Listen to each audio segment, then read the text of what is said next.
गुणचूलियं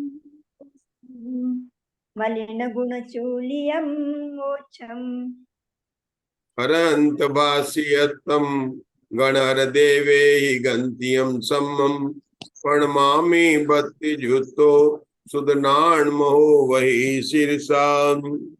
तीर्थंकर उपदेशुताय नमो नमः। रत्नत्रय धारक आचार्य उपाध्याय साधु परमेष्टिभ्यो नमो नमः। आचार्य वीरसेन द्वारा विरचित धवला टीका की पुस्तक नंबर 6 में नवी चूलिका का हमारा प्रकरण चल रहा है। हम विषय को आगे बढ़ाते हैं। मुग्धा जी आगे का सूत्र पढ़ना है। अपन सूत्र नंबर 114 पढ़ते हैं। पढ़ती हूँ। तिरिक्ख मनुष्येषु गच्छन्ता सव तिरिक्ख मनुष्येषु गच्छन्ति नो असंख्येच वत्सा उयेषु गच्छन्ति। तिर्यंच और मनुष्यों में जाने वाले उपर्युक्त तिर्यंच सभी तिर्यंच और मनुष्यों में जाते हैं, किंतु असंख्यात वर्ष की आयु वाले तिर्यंचों और मनुष्यों में नहीं जाते। यानी नियम से कर्म भूमि के मनुष्य तिर्यंच ही होते हैं, वो भूमि के नहीं होते, क्योंकि उक्त तिर्यंच जीवों के दान और दान अनुमोदना का अभाव पाया जाता है। 115 सूत्र। ते उक्का वा उक्का बादरा सुहुमा पज्जत्ता अपज्जत्ता तिरिक्खा तिरिक्खे ही कालगद समाना कदिगदियो गच्छन्ति। अग्निकायिक और वायुकायिक, बादर व सूक्ष्म, पर्याप्तक व अपर्याप्तक तिर्यंच पर्यायों से मरण करके कितनी गतियों में जाते हैं, यह सूत्र सुगम है। सूत्र क्रमांक 116। एकम चेव तिरिक्ख गतिम गच्छन्ति। उपर्युक्त तिर्यंच एकमात्र तिर्यंच गति में ही जाते हैं, क्योंकि समस्त अग्निकायिक और वायुकायिक संक्लिष्ट जीवों के शेष गतियों में जाने योग्य परिणामों का अभाव पाया जाता है। रुकेंगे। ये अपने को पता ही है कि तिर्यंचों में अग्निकाय और वायुकाय सबसे निकृष्ट योनि है। उनके जो ना मनुष्य प्रयोग की भी आयु की सबकी उद्वेलना हो जाती है और उनके नियम से वो तिरंज गति में जाते हैं। जैसे सातवें नरक हमने पढ़ा था, नियम से मनुष्य में होते हैं, तो अग्निकाय वायुकाय जीव भी निरंज से तिरंज गति में ही जाते हैं। बाकी तो कायों में जाकर जीव मनुष्य भी बन सकते हैं। तो ये अपन को एक विशेष बात है जो अपने ध्यान में रखनी है, और ये हमने कहीं पहले भी पढ़ा है अपन ने। हाँ, सूत्र नंबर 117। तिरिखेषु गच्छन्ता सव तिरिखेषु गच्छन्ति नो असंख्यज वत्सा उयेषु गच्छन्ति। तिर्यंचों में जाने वाले उपर्युक्त तिर्यंच जीव सभी तिर्यंचों में जाते हैं, किंतु असंख्यात वर्ष की आयु वाले तिर्यंचों में नहीं जाते। यह सूत्र सुगम है। सूत्र क्रमांक 118।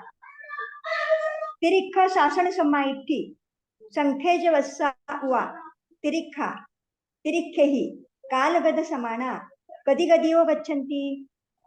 तिर्यंच सासाधन सम्यक दृष्टि संख्यात वर्ष की आयु वाले तिर्यंच पर्यायों से मरण करके कितनी गतियों में जाते हैं। तो अब ये देखना है अपने को मुग्धा जी, ये पंचेंद्रिय होंगे और संगी होंगे। तो सासाधारण निष्ठान की बात करती है तो ये कौन जीव है जिन्होंने एक बार सम्यक दर्शन प्राप्त करके वहां से गिर रहे हैं, मतलब प्रतिपोषण सम्यक से गिर रहे हैं। तो नियम से संगी है और पंचेंद्रिय है, तो उसको ध्यान में रखकर अपन करेंगे तो अपने को बात स्पष्ट हो जाएगी। हाँ, पढ़िए। यह सूत्र सुगम है। तिन्नी गदियो गच्छन्ति तिरिक्ख गदिम मनुष्य गदिम देव गदिम चेदि। पूर्वोक्त तिर्यंच जीव 3 गतियों में जाते हैं, अर्थात तिर्यंच गति, मनुष्य गति और देव गति में जाते हैं। पूर्वोक्त तिर्यंचों की नरक में गति नहीं होती, क्योंकि सासाधन गुणस्थानवर्ती तिर्यंच और मनुष्यों के नरक गति में गमन करने योग्य परिणामों का अभाव पाया जाता है। सूत्र क्रमांक 120। तिरिखेषु गच्छन्ता ए इंद्रिय पंचेन्द्रियेषु गच्छन्ति नो विकलिंद्रियेषु। तिर्यंचों में जाने वाले संख्यात वर्ष की आयु वाले सासाधन सम्यक दृष्टि तिर्यंच एकेंद्रिय और पंचेंद्रियों में जाते हैं, ज्ञानेंद्रियों में नहीं जाते। शंका, यदि एकेंद्रियों में सासाधन सम्यक दृष्टि जीव उत्पन्न होते हैं तो पृथ्वी कायिक आदि जीवों में मिथ्यात्व और सासाधन ये दो गुणस्थान होना चाहिए। समाधान, नहीं, क्योंकि आयु क्षीण होने के प्रथम समय में ही सासाधन गुणस्थान का विनाश हो जाता है। सूत्र नंबर 121। हाँ। इंद्रियेषु गच्छन्ता बादर पुढवी काय्य, बादर आउ काय्य, बादर वणप्पई काय्य, पत्तेय शरीर पज्जत एषु गच्छन्ति, नो अपज्जत एषु। एकेंद्रियों में जाने वाले संख्यात वर्षायुष्क सासाधन सम्यक दृष्टि तिर्यंच बादर पृथ्वी कायिक, बादर जल कायिक, बादर वनस्पति कायिक प्रत्येक शरीर पर्याप्तकों में ही जाते हैं, अपर्याप्तकों में नहीं जाते। यानी सासाधन सम्यक दृष्टि वाला अगर एकेंद्रिय में जाएगा तो बादर में ही जाएगा, पृथ्वी जल वनस्पति और प्रत्येक इसमें ही जाएगा, अन्यों में नहीं जाएगा, पर्याप्त में ही जाएगा, अपर्याप्त में नहीं जाएगा। क्योंकि ये संगी प्रथा सम्यक दर्शन से गिरा है, सासाधान के उसके प्रथमोच्चम सम्यक्ति काल में एक समय अच्छा अवली समय रहा है, तो अभी जाएगा एकेंद्र में भले चला जाए, क्योंकि एक मत है आचार्यों का, ये भी एक मत है आचार्यों का, लेकिन वो सूक्ष्म में नहीं जाएगा, पर्याप्त में नहीं जाएगा, ये बात यहाँ पर बताई जा रही है। ठीक है। विशेषार्थ, षटखंड आगम के अभिप्राय अनुसार जो सासाधन सम्यक दृष्टि जीव बादर पृथ्वी का पर्याप्त आदि जीवों जाते हैं, उनके इन जीवों में उत्पन्न होने के पहले समय में मिथ्यात्व गुणस्थान हो जाता है, यह षटखंड आगम का अभिप्राय है। बराबर। सूत्र क्रमांक 122। पंचेन्द्रियेषु गच्छन्ता सन्निषु गच्छन्ति, नो अन्नी असन्नियेषु। पंचेंद्रिय तिर्यंचों में जाने वाले संख्यात वर्ष आयुष्क सासाधन सम्यक दृष्टि तिर्यंच संज्ञी जीवों में जाते हैं, असंज्ञियों में नहीं जाते।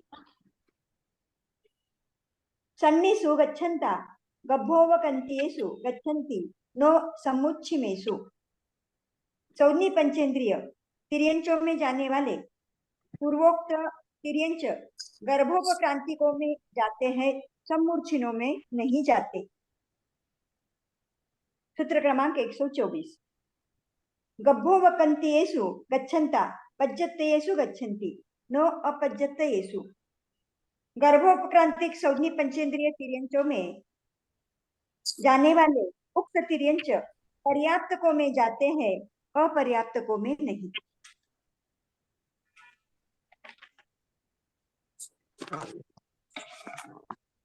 सूत्र नंबर 125 पढ़ लिया आपने। हाँ, सूत्र क्रमांक 125। पज्जत्येषु गच्छन्ता संख्यज्य वासा उवेषु विगच्छन्ति, असंख्यज्य वासा उवेषु वि। पर्याप्त गर्भोपक्रांतिक संज्ञी पंचेंद्रियों में जाने वाले उक्त तिर्यंच संख्यात वर्ष की आयु वाले जीवों में भी जाते हैं, असंख्यात वर्षायुष्कों में भी जाते हैं। हाँ, ये सूत्र देखो यहाँ पर क्या बोला, दोनों बोला, क्योंकि जो यहाँ पर जो दान की अनुमोदना संभव है, यहाँ की दान की अनुमोदना संभव है। अपन देखा था अंदर नेवला भगवान आदिनाथ के उस भाव में पूर्व भाव में, तो यहाँ दोनों लिखा है। यहाँ पर क्या लिखा, संख्यात वर्ष की आयु में जाते हैं और असंख्यात वर्ष की आयु के भी जाते हैं, और क्षेत्र सुगम है, क्योंकि आचार्य जानते हैं कि अपन इस बात को समझ गए। अब मनुष्य गति का प्रारंभ हो रहा है। हाँ, कौन पढ़ेगा आगे, कोई पढ़ना चाहेगा? कुसुम जी आपने पढ़ा है? नहीं पढ़ा है, पढ़ेंगे, कुसुम जी पढ़ेंगे। हाँ पढ़िए कुसुम जी। तो चालू कर दो। मनुष्य की बात पढ़नी है, 126 सूत्र से। वो स्क्रीन पे डालना पड़ेगा आपको। हाँ मैंने डाला, स्क्रीन में डाला, आपको मिले। सूत्र नंबर 126। मनुष्येषु गच्छन्ता गभ्भोपकान्तिषु गच्छन्ति, नो समुच्छिमेषु। गभ्भोपकान्तिषु गच्छन्ता पज्जत एषु गच्छन्ति नो अपज्जत एषु।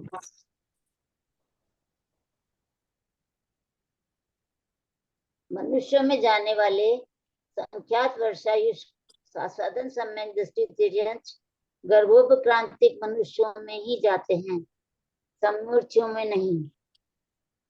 गर्भोपक्रांतिक मनुष्यों में जाने वाले उक्त तिर्यंच पर्याप्तकों में ही जाते हैं, अपर्याप्तकों में नहीं।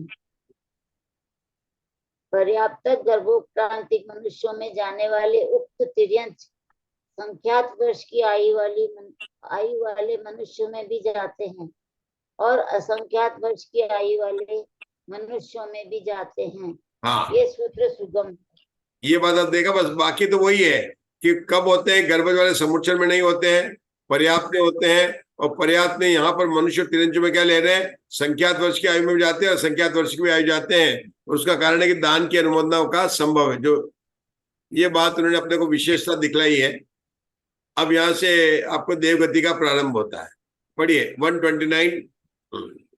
देवेशु गच्छन्ता भवनवासीय पौड़ी जाओ सदर सहसार कप्पड़वासीय देवेशु गच्छन्ति सुगम एदम तिरिक्खा समामिच्छा इति संखेज वस्सा उसा आवा समामिच्छत गुणेन तिरिक्खेषु नो कालम करेन्ति।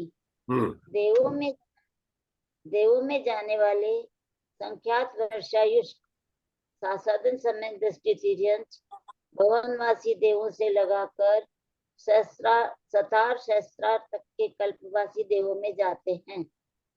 यह सूत्र सुगम है। तिर्यंच सम्यक मिथ्या दृष्टि संख्यात वर्षायुष तिर्यंच जीव तिर्यंचों में सम्यक्त मिथ्यात्व गुणस्थान के साथ मरण नहीं करते, क्योंकि सम्यक मिथ्यात्व गुणस्थानों में चारों ही गतियों में आयु कर्म के बंध का सर्वत्र अभाव है।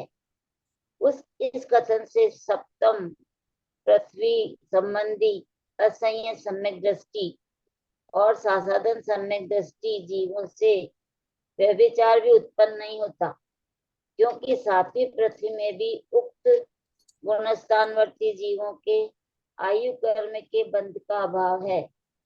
जिस गति में जिस गुणस्थान में आयु कर्म का बंध नहीं होता है, आयु कर्म का बंध नहीं होता, उस गुणस्थान सहित उस गति में निश्चयतः निर्गमन भी नहीं होता। ऐसा कषाय उपशामकों को छोड़ अन्य सर्व जीवों के लिए नियम है। हाँ, ये कल अपने बात पढ़ी थी। पहली बात तो साधारण के तीसरे गुणस्थान में न आयु का बंध होता है और न मरण होता है, ठीक है ना। और उन्होंने एक बात जरूर बोली थी, साधारण गुणस्थान में आने की दो थे। एक तो कषाय पौड़ का, जिसमें कहा था कि वो दूसरे गुणस्थान में जा सकता है, बस ये बात है। यति वर्षभ से आचार्य, कल पढ़ा यति वर्षभ से आचार्य, वो मानते हो गिरकर दूसरे गुणस्थान में आता है। लेकिन धवलाकार का तो कहना था कि वो जो है वो वहां पर किसको लिया था, उपशम श्रेणी वाला गिरकर आए तो द्वितीय गुणस्थान तक जाता है, ऐसा कषाय पौड़ वाले आचार्य मानते हैं। लेकिन धवलाकार आचार्य तो नहीं मानते। तो दोनों का यहाँ पर उपदेश की बात कर रहे हैं। विशेषार्थ में और क्लियर हो जाएगा। जिस गुणस्थान में विशेषार्थ, जिस गुणस्थान में जिस गति में आयु कर्म बनता नहीं है, उस गुणस्थान सहित उस गति से निर्गमन भी नहीं होता। यह व्यवस्था इस प्रकार है। चारों गतियों के जीव मिथ्यात्व गुणस्थान में आयु कर्म का बंध करते हैं, अतएव उस गुणस्थान सहित उन गतियों में से अन्य गतियों में जाते भी हैं। सातवीं पृथ्वी के नारद की जीवों को छोड़ अन्य सब गतियों के जीव साधन गुणस्थान में आयु बंध करते हैं और इन गतियों से निकलते भी हैं। यहाँ नरकायु नहीं बनती। सम्यक मिथ्यात्व गुणस्थान में आयु बंध किसी भी गति में नहीं होता और इसलिए किसी गति से उस गुणस्थान सहित निर्गमन भी नहीं होता। सप्तम पृथ्वी को छोड़कर शेष चारों गतियों के अविरत सम्यक दृष्टि जीव यथा योग्य मनुष्यायु और देवायु का बंध करते हैं। और इसलिए उस गुणस्थान सहित निर्गमन भी उन गतियों से करते हैं। देश विरुद्ध गुणस्थान केवल तिर्यंच और मनुष्य इन दो गतियों में ही होता है। इन दोनों गतियों में इस गुणस्थान में आयु बंध देवगति का होता है और निर्गमन भी होता है। प्रमत्त और अप्रमत्त गुणस्थान केवल मनुष्य गति में पाए जाते हैं। इन दोनों गुणस्थानों में भी देवायु का बंध तथा निर्गमन संभव है।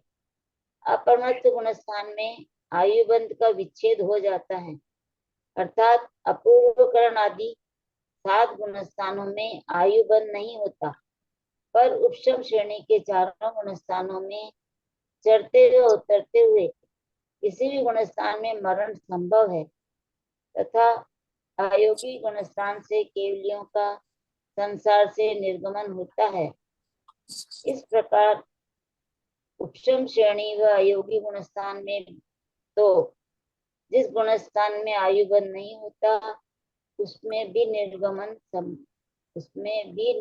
संभव है, पर अन्य अवस्था में निर्गमन उसी गुणस्थान सहित संभव है जिस गुणस्थान में आयु बंध भी संभव हो। रुकेंगे, मतलब बहुत बड़ा विशेषार्थ है इसमें। पूरा आयु बंद करने का खुलासा कर दिया। पहला तो कर दिया कि तीसरे गुणस्थान में आयु का बंध नहीं होता है, बात क्लियर कर दी। नरकों के अंदर बताया कि 7वें नरक का वाला जो है नियम से जो तिरंज आयु बांधेगा और वो पहले गुणस्थान में निकलेगा तो वहां पर सातवें गुणस्थान में भी नहीं होगा। लेकिन बाकी नरकों में ऐसा बताया कि 7वें गुणस्थान वाला भी निकल सकता है। नरकों में मतलब वो निकला है, तो वहां का अगर सम्यक दृष्टि है तो कहाँ निकलेगा? पहले से छठे नरक वाला वो मनुष्य में आएगा। लेकिन अगर दूसरे पहले गुणस्थान वाला है वो तो मनुष्य भी बन सकता है, तिरंज भी बन सकता है, 7वें वाला भी निकलकर दोनों गति में जा सकता है। ये बात उन्होंने बराबर बताई। आगे बताया कि उपशम जो आयु का बंध कब तक होता है कि छठे गुणस्थान में होता है, उसके बाद में उसकी आयु बंध की विच्युति हो जाती है। तो 7वें गुणस्थान में छठे गुणस्थान में देवायु की उन्होंने बंध विच्युति कर दी है, तो आगे फिर उसके उपशम श्रेणी में बंध नहीं होगा। देवायु की विच्युति कौन से 7वें गुणस्थान में कि छठे गुणस्थान? 7वें गुणस्थान में। छठे गुणस्थान में 6 प्रकृति की बंध विच्युति है, 7वें गुणस्थान में देवायु की भी बंध विच्युति हो जाती है, 7वें में ही है, ठीक है ना। तो अप्रमत्त दशा के अंदर उसकी विच्युति हो जाती है। अब रहा शपथ श्रेणी में तो आयु का सवाल ही नहीं है, तो मतलब मनुष्य है तो मोक्ष आने वाला। उपशम श्रेणी में वहां पर जो है केवल देवायु वाला ही जाएगा, जिसके देवायु बंदी है वही जीव जाएगा, ये बात उन्होंने बताई। लेकिन आयु उपशम श्रेणी में नहीं बंधेगी, तो आयु जो है 7वें गुणस्थान में आयु कर्म की बंध की विच्युति हो जाती है। मतलब सारा ये बताया कौन से गुणस्थान में कौन सी आयु बनती है नहीं बनती है। जैसे पहला गुणस्थान वाला चारों आयु को बांध सकता है, लेकिन नारकी के संबंध में देव में क्या है कि देव में अगर मिथ्या दृष्टि भी है तो कहां पर आएगा? मनुष्य तिरंज में आएगा। देह में सम्यक दृष्टि है तो नियम से मनुष्य में ही आएगा। नारकी में भी ये रूल है, अगर अपन इसको छोड़ दे 7वें नरक को तो उनमें मिथ्या दृष्टि जीव है तो वो कहां पर आएंगे? मनुष्य तिरंज में आ सकते हैं। सम्यक दृष्टि है नारकी तो नियम से मनुष्य आयु को बंद करेगा। ये सारा सरल है, अपन पॉइंट बनाकर लिखे, किसी को नहीं आया तो पूछ भी सकते हैं। ये सारा चूलिका का प्रकरण जो ना अपने स्वयं के स्वाध्याय का है, उनमें अपन बना सकते हैं, पॉइंट बनाकर समझ सकते हैं। चलिए आगे का पढ़िए, सूत्र नंबर। पंडित जी एक प्रश्न है। हाँ पंडित जी, हाँ बोलिए बोलिए राजेश भैया बोलिए। इसमें लिखा है सप्तम पृथ्वी को छोड़कर शेष चारों गतियों के अविरत सम्यक दृष्टि जीव यथा योग्य मनुष्य आयु और देवायु का बंद करते हैं, लेकिन वो पहले से 6वीं नरक के जीव वहां थोड़ी जाते हैं स्वर्ग, वो तो मनुष्य बन सकते हैं। हाँ नारकी की बात करेंगे तो नियम से मनुष्य तो नारकी देवायु तो बंद करते ही नहीं है जी, नहीं करते। तो इसमें क्यों लिखा है कि शेष चारों गति? पहले रूल बिल्कुल क्लियर है राजेश भैया, रूल क्लियर है, अपन देख लेंगे उसको। यथायोग्य लिखा है, वहाँ यथायोग्य लिखा है, यथायोग लिखा है, वही बताइए। यथायोग्य का अर्थ मुझे थोड़ी बहुत समझ में आता है। हाँ खैर राजेश भैया जो नियम है वही है, यथायोग से लेना पड़ेगा अपने को। कैसे लेना पड़ेगा सुनो आप जरा बात। अगर नारकी की कर रहे हैं तो नारकी तो मर का अपने पहले पढ़ा ही है कि गर्भज में उत्पन्न होंगे, कर्मभूमि में उत्पन्न होंगे, भूमि में उत्पन्न नहीं होंगे, उनकी आयु दो ही बंधेगी, मनुष्य आयु और तिरंज आयु। अब सम्यक दृष्टि नारकी तो नियम से मनुष्य बनेगा, इसी तरह से देव भी है, अगर सम्यक दृष्टि है तो निरंतर मनुष्य में आएगा, अन्य गति में नहीं जाएगा। देव मरकर देव नहीं होते, नारकी मरकर नारकी नहीं होते हैं, ये तो रूल अपने को पहले से पता है। अब दूसरा रूल लगाएंगे कि सम्यक दृष्टि है मिथ्या दृष्टि, तो मिथ्या दृष्टि है तो नारकी मरकर मनुष्य तिरंत दोनों में हो सकता है, सम्यक दृष्टि है तो मरकर नियम से मनुष्य होगा। ऐसा कैसा अपने को सोचना है देवगति के बारे में। ठीक है, चलिए ठीक है जी। तिरिखा असंध समाधिति संकेत वसायुया तिरिखा तिरिखे ही कालगत समाना कदी गदियो गच्छन्ति। तिर्यंच असंयत सम्यक दृष्टि संख्यात वर्षायुष्ट तिर्यंच पर्यायों से मरण कर कितनी गतियों में जाते हैं। यह सूत्र सुगम है। एकम चेव देवगति गच्छन्ति। पूर्वोक्त तिर्यंच जीव मरकर एकमात्र देवगति को जाते हैं, क्योंकि देवायु को छोड़कर अन्य आयु का असंयत सम्यक दृष्टि संख्यात वर्षायुष्ट तिर्यंच जीवों के बंध का अभाव है, और आयु बंध के बिना किसी गति विशेष में उत्पत्ति होती नहीं है, क्योंकि वैसा पाया नहीं जाता। मतलब बिना आयु बंधे हुए गति में जा नहीं सकता है। अगर 3 इंच सम्यक दृष्टि है, ऐसा ही सम्यक दृष्टि चौथे गुण स्थान वाला है और संख्यात वर्ष आयु वाला तो नियत 3 इंच को बिना जाने का बंध का अभाव है। ठीक है, अन्य जगह जाने का बंध है। सूत्र नंबर 133। देवेशु गच्छन्ता सोहमिषाण पौड़ी जाओ आरणच्युत कप्पवासीय देवेशु गच्छन्ति। देवों में जाने वाले असंयत सम्यक दृष्टि संख्यात वर्षायुष्ट तिर्यंच सौधर निशान स्वर्ग से लगाकर आरण अच्युत तक के कल्पवासी देवों में जाते हैं। हाँ, ये 3 इंच की बात बताइए। देखो, जब मिथ्या दृष्टि की तो 12 सर्ग तक लिया था, लेकिन अभी यहाँ पर किसकी बात कर रहे हैं? 3 इंच ये वाले जा रहे हैं, तो 3 इंच सौदर में ईशान स्वर्ग से लगाकर देवों में आने वाले की बात है। लेकिन किसकी बात है? 3 इंच। जो 3 इंच सम्यक दृष्टि और देवों में आएंगे, कौन से देव की बात है? संख्यात वर्ष की। इन्होंने वो नहीं लिया, भोग भूमि के नहीं लिया, क्यों? वैसे भोग भूमि के 3 इंच भी मरकर जो है सौदर ईशान में उत्पन्न होंगे, मिथ्या दृष्टि होंगे तो नीचे भवनत्री में उत्पन्न होंगे। हाँ, पढ़िए, देवों में आने वाले, उसका शंका समाधान भी पढ़ लीजिए। शंका संख्यात वर्षायुष्ट असंयत सम्यक दृष्टि तिर्यंच मरकर आरण अच्युत कल्प से ऊपर क्यों नहीं जाते?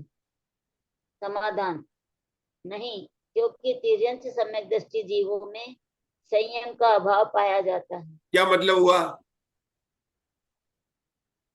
कि छठा सातवां गुणस्थान केवल मनुष्य के होता है, 3 इंच का अधिक से अधिक 5वां गुणस्थान होता है। मतलब ना, संयम का अभाव होता है, मतलब 3 इंच का जो है अधिक से अधिक कितने गुणस्थान होते हैं? 105 गुणस्थान होते हैं। और ऊपर जाने के लिए क्या संयम की आवश्यकता है, इसलिए ऊपर नहीं जाते हैं। ठीक है, चलिए। और संयम के बिना आरण अच्युत कल्प से ऊपर गमन होता नहीं है। इस कथन से आरण अच्युत कल्प से ऊपर उत्पन्न होने वाले मिथ्या दृष्टि जीवों के साथ व्यभिचार दोष भी नहीं आता, क्योंकि उन मिथ्या दृष्टियों के भी भाव संयम रहित द्रव्य संयम होना संभव है। भाव समेत द्रव्य संयम होना संभव है। किसके लिए बात किया? मिथ्या दृष्टि जीवों के साथ व्यभिचार ने क्या बोला उन्होंने?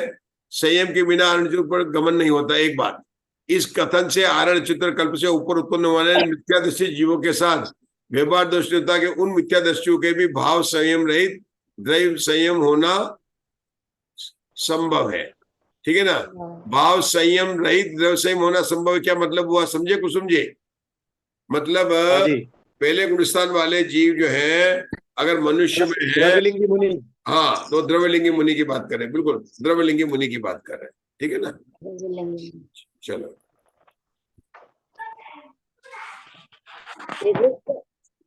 मिथ्या इट्ठी शासन सम्मा इट्ठी असंख्य वासा हुआ तिरिखा तिरिखे ही काल गद समाना कदी गदियो गच्छन्ति। सुगम एदम एक ही देवगतिम गच्छन्ति। तिर्यंच मिथ्या दृष्टि और साधन सम्यक दृष्टि असंख्यात वर्षायुष्ट तिर्यंच पर्यायों से मरण कर कितनी गतियों में जाते हैं, ये सूत्र सुगम है। उपयुक्त तिर्यंच एकमात्र देवगति में ही जाते हैं, क्योंकि असंख्यात वर्ष की आयु वाले मिथ्या दृष्टि और साधन सम्यक दृष्टि तिर्यंचों के मंद कषायपना होता है, अथवा उन जीवों में देवायु को छोड़कर अन्य आयुओं के बंध का अभाव है, अतः वे देवगति में ही जाते हैं। हाँ, मतलब भोग भूमि के असंख्यात में भोग भूमि के तिर्यंच जो है, चाहे मिथ्या दृष्टि और सम्यक दृष्टि कहाँ जाएंगे, ऊपर ही जाएंगे। सम्यक दृष्टि होंगे तो सोदर विशाल में जाएंगे, और अगर मिथ्या दृष्टि होंगे तो भोग में जाएंगे। मतलब ये नियम है वहां का, भोग भूमि की बात चल रही है। हाँ, आगे पढ़ लीजिए। शंका, सूत्र में एक के ही यह पद सप्तमी विभक्ति सहित है, और देवगति यह पद द्वितीय विभक्ति युक्त है, अतः इन दोनों पदों में समानाधिकरणत्व कैसे बन सकता है? समाधान, नहीं, क्योंकि देवगति इस पद के 6 कारकों में समान रूप से प्रयुक्त होने के कारण दोनों पदों में समानाधिकरणत्व का कोई विरोध नहीं है। अर्थात देवगति पद को अव्यय रूप मानकर उसका सब लिंगों और कारकों के साथ सामंजस्य बैठ जाता है, अथवा एकम ही चेव इस वाक्यांश में ही शब्द केवल अर्थ में जानना चाहिए, विभक्ति के अर्थ में नहीं। हाँ, इससे यह अर्थ होता है कि उक्त जीव एक ही केवल देवगति को जाते हैं। इस प्रकार पूर्वोक्त समानाधिकरण संबंधी दोष का प्रसंग नहीं आता। चेव शब्द शेष गतियों का निषेध करने के लिए है। आप समझा दीजिए। हाँ, पूरा व्याकरण से समझाया। व्याकरण में 7 विभक्ति होती है ना, एकम मी, मतलब ये सप्तमी में लगा कि देवगति में, और दूसरा हो गया देवगति को प्राप्त हो गया तो द्वितीय कर्ता ने, कर्म को, करण से, संप्रदान को, के लिए, अधिकरण, ये विभक्ति होते ना व्याकरण के। तो एकम ये पूरा व्याकरण पढ़ा दिया, संस्कृत का व्याकरण पढ़ा दिया। आचार्य वीरसेन ने आपको सारी विभक्ति बता दी। जो शब्द था एकम्मी मतलब देवगति में, तो बोलता देवगति को द्वितीय विभक्ति होनी चाहिए, देवगति को प्राप्त होता है। कहते ना तिर्यंच मर को किसको प्राप्त हुआ, देवगति को प्राप्त हुआ, तो को लग गया तो द्वितीय विभक्ति, कर्ता ने, कर्म को, करण से, तो वह कहता है सप्तमी विभक्ति है, और आप उसको दूसरे में कैसे लगते हैं, तो उन्होंने बताया समाधिकरण हो सकता है। और बोला कि अगर व्याकरण नहीं पढ़ना है तो आप ही का मतलब दो कि मरकर केवल देवगति में उत्पन्न होते हैं। किसमें होते हैं, केवल देवगति में ही उत्पन्न होते हैं।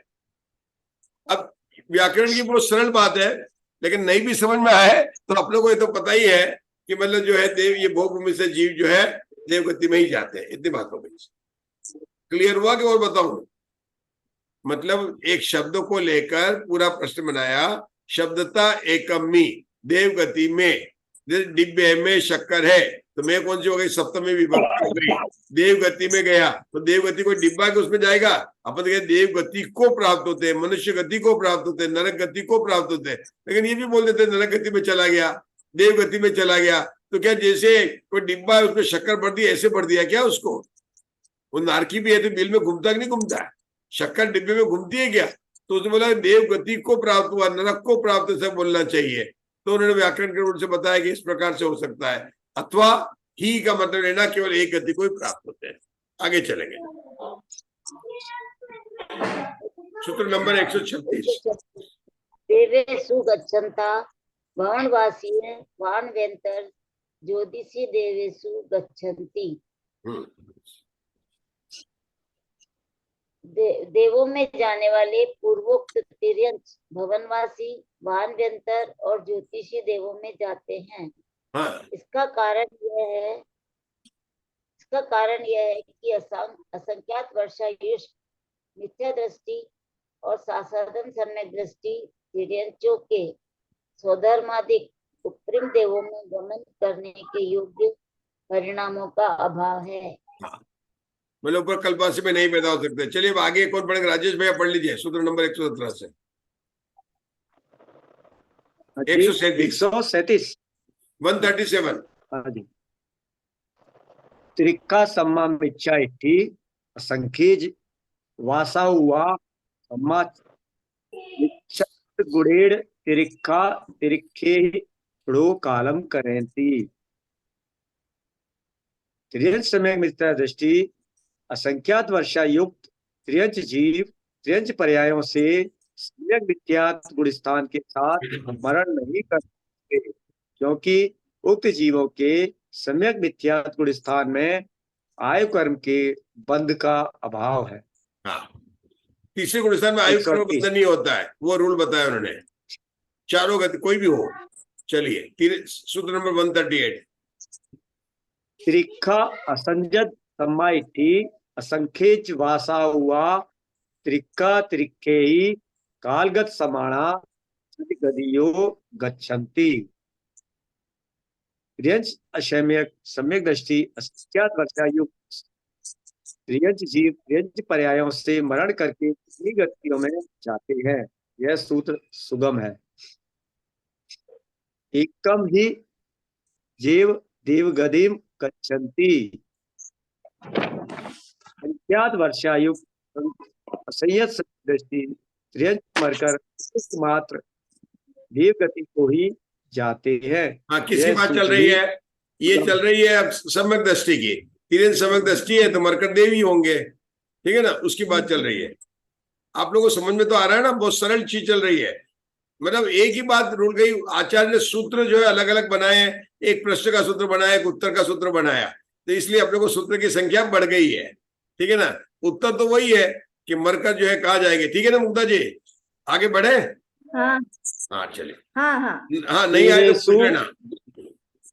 देवों में देवेशु गच्छन्ता सोहम्मि षाण कप्पवासीय देवेशु गच्छन्ति।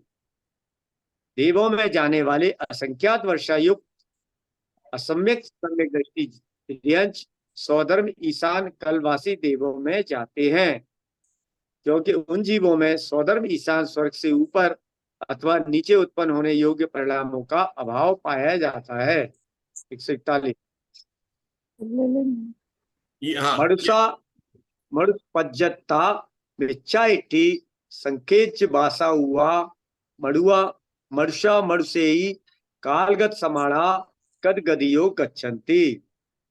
141। मनुष्य मनुष्य पर्याप्त मिथ्या दृष्टि संख्यात वर्षायुष्क मनुष्य मनुष्य पर्यायों से मरकर कितनी गतियों में जाते हैं। यह सूत्र सुगम है।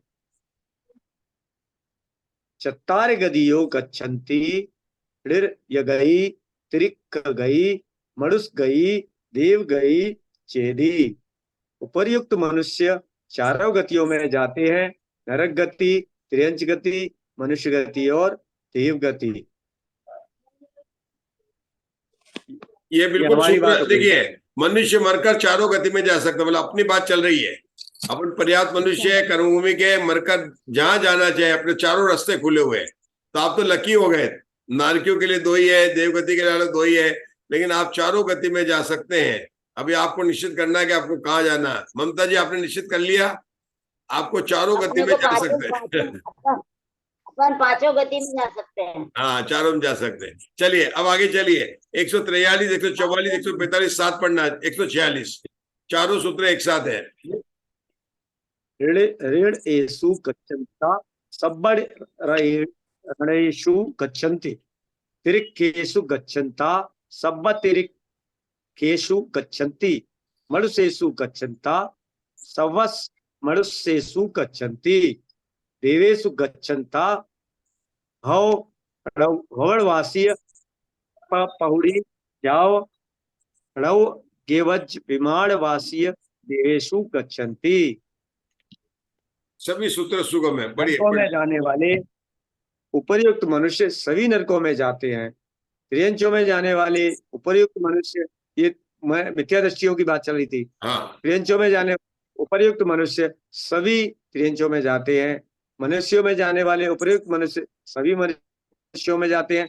देवों में जाने वाले उपर्युक्त मनुष्य भवनवासी देवों की लगाकर नौ ग्रहवीय विमानवासी देवों तक में जाते हैं। ये सभी ये तो लेकिन बात नौ हो गई, देवों में तो सरल हो गई कि भवनवासी में और मतलब उसमें जाएंगे, देवों से लगाकर 9 ग्रह तक जाते हैं। तो मतलब भवनवासी, व्यंतर, ज्योतिषी कर सभी में जाते हैं, 9 ग्रह तक देव है। सभी मनुष्य में जाते, क्या लेना इसमें, क्या लेना? मतलब सभी मनुष्यों में मतलब, हाँ बताइए मुग्धा जी। भोग भूमि और कर्म भूमि दोनों में भूमि, जाएंगे। कर्म भूमि और वो जो विद्याधर देव, सभी तरह के देव मनुष्य हो गए। सब जगह जा सकते हैं, बहुत बढ़िया है। और ये देवों में भी उन्होंने पहले ही बता दिया था कि अगर मिथ्या दृष्टि है तो 12वें स्वर्ग तक, अगर अणुवृत्ति और सम्यक्ति है तो 16वें स्वर्ग तक, और संयमी है तो 9 ग्रह तक भी हाँ, जा सकता है। बराबर है। चलिए आगे सूत्र नंबर 147 पढ़िए। मनुष्य अपज्जता मनुष्या मनुष्य ही कालगत समाणा गदगदियो गच्छन्ति। अपर्याप्त मनुष्य, मनुष्य लब्ध अपर्याप्त पर्याप्त मनुष्य है। अब लब्ध अपर्याप्त मनुष्य की बात कर रहे हैं, उसका उत्तर दे रहे हैं 148 में। मनुष्य अपर्याप्तक मनुष्य पर्यायों से मरण करके कितनी गतियों में जाते हैं, यह सूत्र सुगम है। दुवे गदियो गच्छन्ति त्रिक गदिम मनुष्य गदिम चेव। उपयुक्त मनुष्य मात्र 2 गतियों में जाते हैं, त्रियंच गति और मनुष्य गति। किसी और को पढ़ना है तो बता देना जी।